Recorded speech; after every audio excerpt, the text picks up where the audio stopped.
అందరికీ నమస్తే. తెలంగాణ రాష్ట్రంలో పేరుగాంచినటువంటి యూనివర్సిటీ జేఎన్టీయూ హైదరాబాద్. ఆ జేఎన్టీయూ హైదరాబాద్కి సంబంధించినటువంటి అండర్లో నడుస్తున్నటువంటి కొన్ని కాలేజీలు సిఎంఆర్ కావచ్చు, రిలేట్ కావచ్చు, ఇచ్చినటువంటి R18 క్వశ్చన్ పేపర్ని 2023 డిసెంబర్ నాడు జేఎన్టీయూకి సంబంధించినటువంటి నోటిఫికేషన్ ద్వారా విడుదల చేయడం జరిగింది.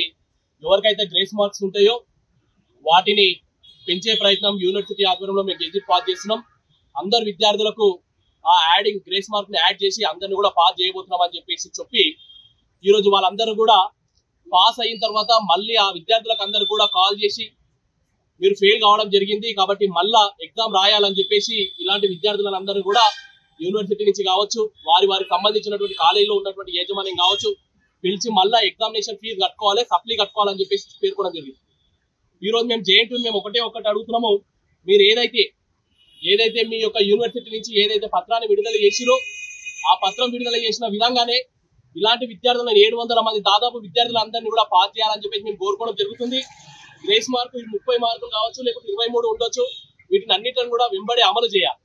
ఈరోజు యూనివర్సిటీ యొక్క తప్పులు ఏ విధంగా ఉన్నాయంటే మనం అందరం కూడా గమనించాలి. ఏదైతే ఒక విద్యార్థి ఉన్నాడో తను రాసినప్పుడు సప్లీ రాసినప్పుడు ఏదైతే రెగ్యులర్ ఎగ్జామ్ రాసిండో ఆ రెగ్యులర్ ఎగ్జామ్ లో నువ్వు ఫెయిల్ కావడం జరిగిందని చెప్పేసి అదే యూనివర్సిటీ వెబ్సైట్ లో పెట్టినటువంటి పేపర్ ఇది. అదే విద్యార్థికి మార్కులు యాడ్ చేసి తర్వాత పాస్ చేసినటువంటి వైన్యం ఈరోజు మనం చూస్తున్నాం.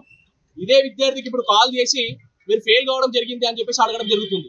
నేను ఈరోజు ప్రభుత్వాన్ని అడుగుతున్నా, అదే విధంగా వీసీ గారిని జేఎన్టీయూ వీసీ గారిని అడుగుతున్నా, ఈ విద్యార్థి పాస్ అయినా కదా అనే ఒక ఉద్దేశంతో ఆ సప్లీ నెక్స్ట్ వచ్చినటువంటి సప్లీకి ఫీజు కట్టలేడు, అదేవిధంగా ఎగ్జామ్ కి కూడా పోకుండా నేను పాస్ అయినా అనే ఒక ఉద్దేశంతో అబ్రాడ్ కి వెళ్ళడానికి ప్లానింగ్ చేసుకున్నటువంటి విద్యార్థికి ఇప్పటికిప్పుడు 2-3 రోజుల నుంచి కాల్ వచ్చి నువ్వు ఫెయిల్ కావడం జరిగిందని చెప్పేసి వెబ్సైట్ లను మార్చి ఆ యొక్క విద్యార్థిని కూడా ఫెయిల్ చేసినటువంటి సందర్భము మీరు మనం గుర్తు చేసుకోవడం జరుగుతుంది.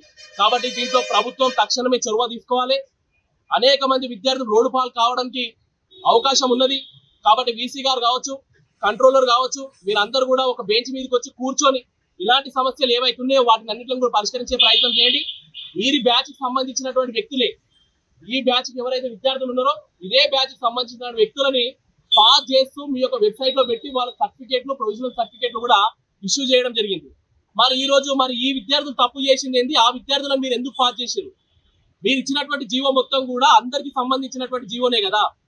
ఈ విద్యార్థులు ఏవైతే R18 అయితే ప్రిపరేషన్ ఏదైతే జరిగిందో ఆ విద్యార్థులు కూడా R18 ప్రిపరేషన్ జరగడం జరిగింది. కాబట్టి వీటిని అన్నింటిలో సమస్యలను పరిష్కరించాలని చెప్పేసి హైయర్ ఎడ్యుకేషన్ దగ్గరకు వచ్చి మేము కంప్లైంట్ ఇవ్వడం జరిగింది. తక్షణమే వీసీ గారు, కంట్రోలర్ గారు మీరంతా కూడా ఒక బెంచ్ మీదకి రావాలి. తక్షణమే నిర్ణయాన్ని మీరు ఏదైతే తప్పుడు నిర్ణయం తీసుకుంటో వాటిని వెంటనే తీసుకోవాలి. ఇలాంటి విద్యార్థులకు అందరూ కూడా న్యాయం చేయాలని చెప్పేసి కోరుతున్నాం. లేకపోతే భారతీయ జనతా యువ మోర్చా ఆధ్వర్యంలో యూనివర్సిటీ ముట్టడి కావచ్చు, హైయర్ ఎడ్యుకేషన్ ముట్టడి కావచ్చు, వాటిని మేము ప్రయత్నం చేసి ఇలాంటి